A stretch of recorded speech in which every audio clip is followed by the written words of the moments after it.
अगर आप हमारे चैनल में नए हैं तो कृपया सब्सक्राइब करें।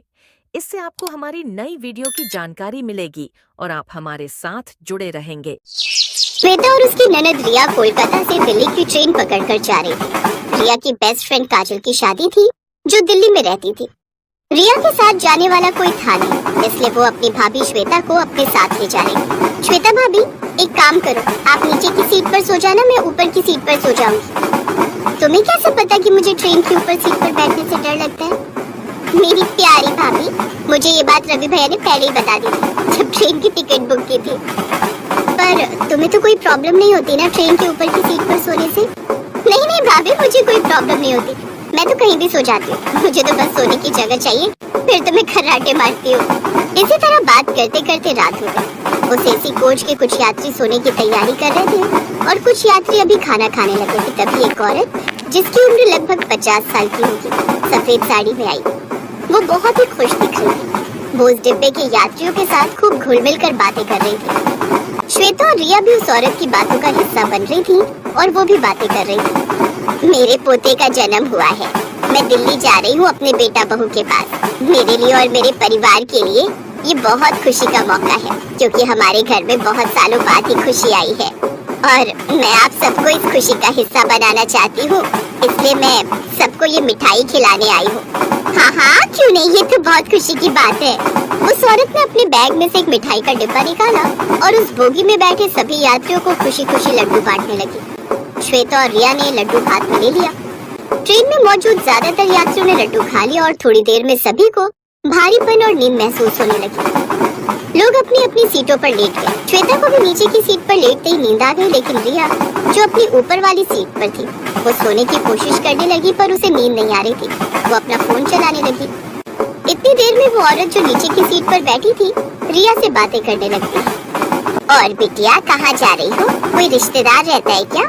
आंटी जी, मेरी सहेली दिल्ली रहती है, उसकी शादी है तो मैं अपनी भाभी के साथ वहीं जा रही हूँ। नीचे की सीट पर मेरी भाभी है। अच्छा अच्छा, बहुत अच्छी बात है, दोस्ती जरूर निभानी चाहिए। मैं भी बस सुबह होने का इंतजार कर रही हूँ ताकि मैं जल्दी जल्दी अपने पोते से मिल सकूँ। वैसे तुम सोई नहीं? इस डिब्बे में तो सब सो चुके हैं। जी आंटी, बस मुझे ना थोड़ी देर फोन चलाकर सोने की आदत है, ऐसे मुझे नींद नहीं आती।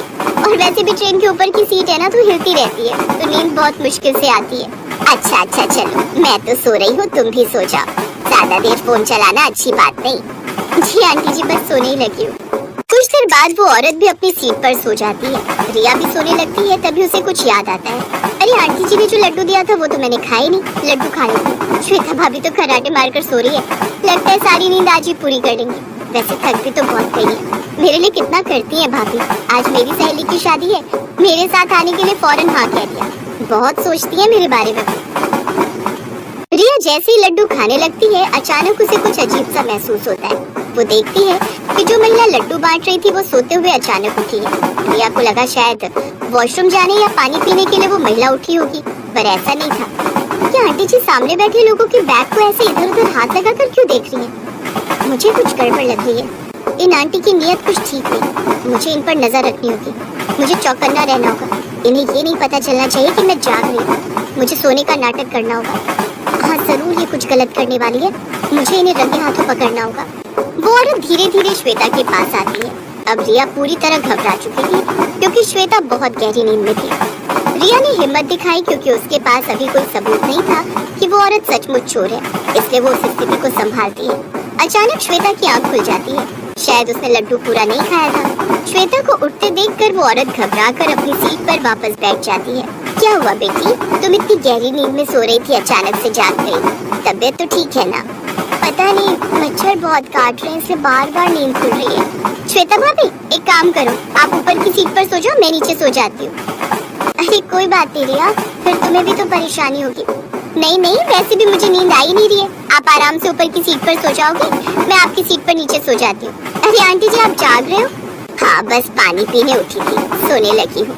अब श्वेता ऊपर वाली सीट पर सोने चली जाती है और नीचे वाली सीट पर रिया लेट जाती है। कुछ देर बाद रिया को भी हल्की सी झपकी आ जाती है। वो औरत एक चोर थी, ये बात रिया ने सही सोची थी। वो औरत धीरे से उठती है और जैसे वो कुछ यात्रियों के मोबाइल फोन, पैसे और जेवर निकालकर भागने लगती है, तभी रिया पीछे से उसे पकड़ लेती है और चोर चोर चिल्लाने लगती है। सारे यात्री रिया की आवाज सुनकर उठ जाते हैं और उस चोर औरत को पकड़ लेते हैं। आप सब नहीं जानते ये आंटी चोर है। आपने जो लड्डू खाया था उसमें इन्होंने नींद की दवाई मिला दी थी। वो देखिए, कुछ लोग तो अभी तक सो रहे हैं। वो तो शुक्र है भगवान का कि मैंने लड्डू खाया नहीं था, वरना आज ये औरत हम सबको लूटकर भाग चुकी होती। रिया, तुमने तो सचमुच बहुत बहादुरी का काम किया। पता नहीं ये आंटी हमारा कितना नुकसान कर देती। हम सब तो इसके झांसे में आ गए थे।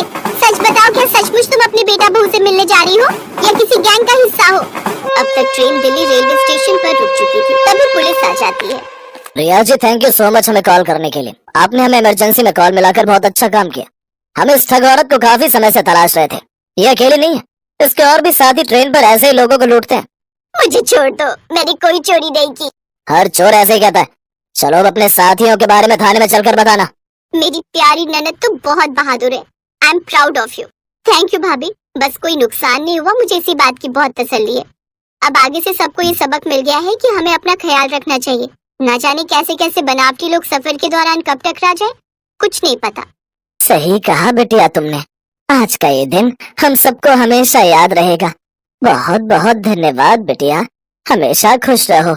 ट्रेन के उस सफर ने श्वेता और रिया के साथ साथ सबको एक मैसेज भी दिया कि हमें यात्रा के दौरान हमेशा सतर्कता बरतनी चाहिए, क्योंकि छोटी सी लापरवाही से बड़ी मुसीबत खड़ी हो सकती है। सुरक्षा और सावधानी से ही हम खुद को और दूसरों को किसी भी अनहोनी से बचा सकते हैं।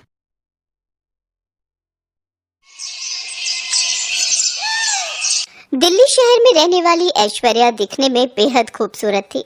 अपने माता पिता धर्मेंद्र और हेमा की वो इकलौती बेटी थी, जिस वजह से वो उनकी बेहद लाडली थी।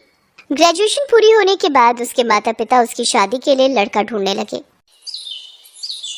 मेरी बेटी अब जवान हो गई है, अब उसे शादी करके दूसरे घर जाना होगा, लेकिन मेरा तो ये सोच सोच कर ही बुरा हाल हो रहा है कि उसके जाने के बाद उसके बिना हम कैसे रहेंगे जी। इसी बात की चिंता तो मुझे भी खाई जा रही है हेमा। धर्मेंद्र चौहान का दिल्ली शहर में अपना 2 मंजिला मकान था, जिसमें ग्राउंड फ्लोर पर वो खुद रहा करते थे और ऊपर की मंजिल बिल्कुल खाली थी। एक दिन संडे वाले दिन किसी अजनबी ने दरवाजे की घंटी बजाई। रुको माँ, मैं दरवाजा खोलती हूँ। ऐश्वर्या ने जैसे ही दरवाजा खोला तो सामने एक बहुत ही हैंडसम लड़का खड़ा हुआ था, जिसका नाम था अखिल। जी मुझे पता चला है कि आप अपने घर का ऊपर वाला फ्लोर किराए पर देना चाहते हैं। आप यहीं रुकिए, मैं पापा को बुलाकर लाती हूँ। हाँ, क्या बात है, बताओ। अंकल, वो एक्चुअली मैं अपने पेरेंट्स के साथ 2 दिन पहले ही इस शहर में आया हूँ। मेरी यहाँ नई नई जॉब लगी है, तो मुझे आपका घर किराए पर चाहिए था। लेकिन बेटा, मुझे अपना घर किराए पर देने में कोई इंटरेस्ट नहीं है। अरे दे दीजिए ना, देखो तो बेचारा कितना मासूम लगता है। और वैसे भी कल को जब ऐश्वर्या ब्याह करके चली जाएगी, तब हम इस घर में अकेले ही रह जाएंगे, तो कम से कम और कोई होगा तो मन तो लगा रहेगा ना। आंटी जी, आपने बिल्कुल ठीक कहा। जब आपकी बेटी शादी करके चली जाएगी तो मैं आपका मन अच्छे से लगा कर रखूंगा, आपको बिल्कुल भी बोर नहीं होने दूंगा। अरे वाह बेटा, तुम तो बहुत अच्छी बातें करते हो और जल्दी घुल मिल भी जाते हो। एक काम करो, तुम अपने पेरेंट्स के साथ कल ही ऊपर वाले फ्लोर पर रहने आ जाओ। मैं तब तक साफ सफाई करवा कर रखूंगी।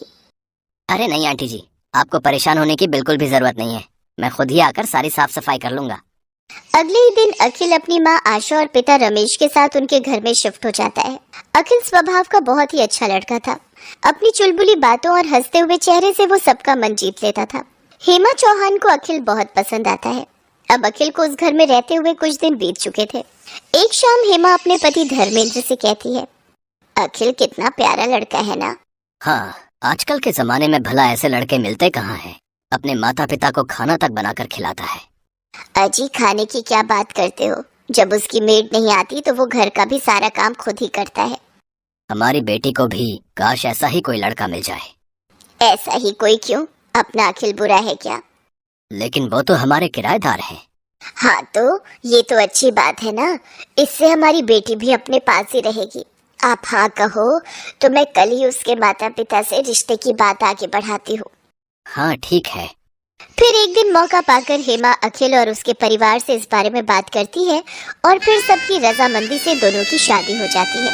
अगले दिन जब सुबह अखिल सोकर उठता है तो ऐश्वर्या को ना पाकर अपनी माँ से पूछता है, माँ, ऐश्वर्या कहाँ है? पता नहीं बेटा, मैं भी उसे ही ढूंढ रही हूँ। आज उसकी पग फेरों की रस्म जो है, लेकिन ऐश्वर्या तो बड़े मजे से अपने पेरेंट्स के पास जाकर चाय पी रही थी। ऐश्वर्या, तुम वहाँ क्या कर रही हो? चाय पी रही हूँ। मुझे अपने इस कप में ही चाय पीना पसंद है और बाथरूम भी मैं सिर्फ अपना ही यूज करती हूँ। ऊपर का वो रूम मुझे पसंद नहीं। अरे बहू, आज तुम्हारी पग फेरों की रस्म थी, लेकिन तुम तो अकेले ही मायके पहुंच गई। चलो कोई नहीं, अब मैं अखिल को नीचे भेजती हूँ तुम्हें लेने के लिए। क्या सासू माँ, आप भी आ तो रही हूँ मैं। इसके बाद आशा उसे पहली रसोई बनाने के लिए कहती है, लेकिन 5 मिनट के अंदर ही ऐश्वर्या हलवा लेकर पहुंच जाती है। अरे वाह, हमारी बहू तो बहुत तेज है। 5 मिनट भी नहीं हुए इसे गए हुए और हलवा बना कर ले आई। नहीं पापा जी, ये तो नीचे मम्मी ने बनाया था तो मैं ऊपर ले आई। बहू, अब वो तुम्हारा मायका है और ये तुम्हारा ससुराल। हाँ तो क्या फर्क पड़ता है। अच्छा वो सब छोड़िए और ये बताइए कि आप इस महीने का किराया कब दे रहे हैं। पापा ने कहा था आपसे पूछ लूं। लेकिन बहू, अब तो हम रिश्तेदार हैं, क्या अभी भी तुम्हारे पापा हमसे किराया लेंगे? हाँ पापा जी, मेरे पापा ना हिसाब के एकदम पक्के हैं। अगर आप नहीं दोगे तो वो मुझसे मांग लेंगे, क्योंकि अब मैं इस घर की बहू जो हूँ। ऐसे ही एक रोज जब ऐश्वर्या और निखिल अकेले में बैठकर बातें कर रहे होते हैं, तो ऐश्वर्या की माँ उसे आवाज देकर नीचे बुला लेती है। ऐश्वर्या बेटी, कहाँ हो तुम? जल्दी से नीचे आ जाओ। कहाँ जा रही हो? अब ये तुम्हारा ससुराल है। मैंने तुमसे कहा था ना कि मुझे नींद अपने कमरे में ही आती है। इतना कहकर वो वहां से चली गई। अगले दिन अखिल घर का राशन लेने जा रहा था तो हेमा ने भी उसे अपनी लिस्ट पकड़ा दी। अरे दामाद जी, जरा ये मेरा भी राशन लेते आना। ठीक है आंटी, मेरा मतलब है सासू माँ। ऊपर वाले फ्लोर पर खड़े रमेश और आशा ये सब देख रहे थे।